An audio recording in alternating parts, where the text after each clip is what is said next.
Praise the Lord.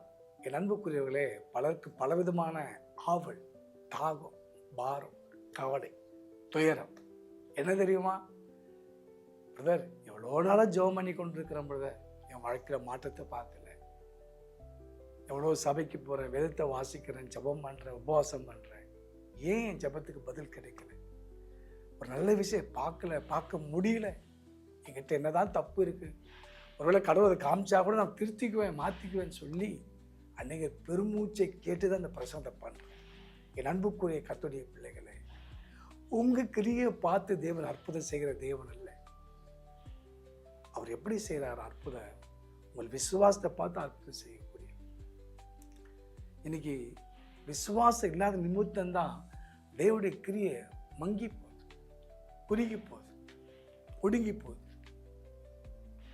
நீங்கள் பல ஆண்டுகளாக விசுவாசிக்கலாம், பல ஆண்டு ஊழியம் செய்யலாம், ஆனால் ஃபெய்த் இல்லைன்னா ஒன்றும் இல்லை. பவுல் சொல்கிறார், நல்ல போராடினேன், ஓட்டத்தை முடித்தேன், விசுவாசத்தை காத்துக்கொண்டேன், நான் விசுவாசத்தை என்னார் என்று அறிவேன்.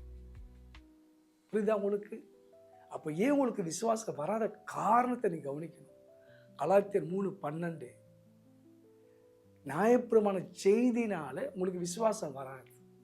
என்னதான் வரும்? நெகேமியா 8:9, அவங்க நியாயப்பிரமாண புஸ்தகத்தை வாசிக்கும் போது கேட்டவள் அழுதார்களாம்.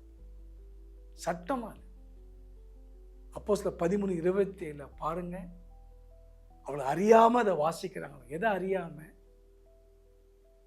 யோவான் 5:39, வேதத்தை ஆராய்ந்து பாருங்கள், அவையினால் உங்களுக்கு நித்திய ஜீவன் உண்டு என்று நீங்க என்றீங்க. ஆனா அவைகள் என்ன குறித்து அல்லவா எழுதியிருக்கிறதே?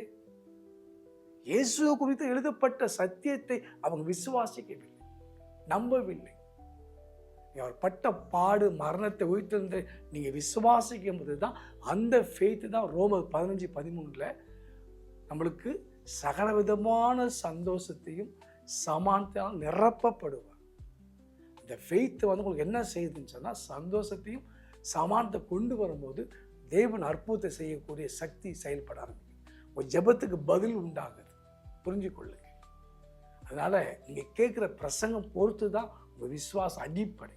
உங்கள் விசுவாசம் படி வச்சு தான் தேவன் அற்புதம் செய்ய முடியும். கவனமாக இருங்க, விழிப்பாக இருங்க. இந்த செய்தி இயேசு குறித்தான செய்தியா இல்லை மோசே, நெகேமியா, எலியா குறித்த செய்தியா? கவனமாக இருங்க. God bless you.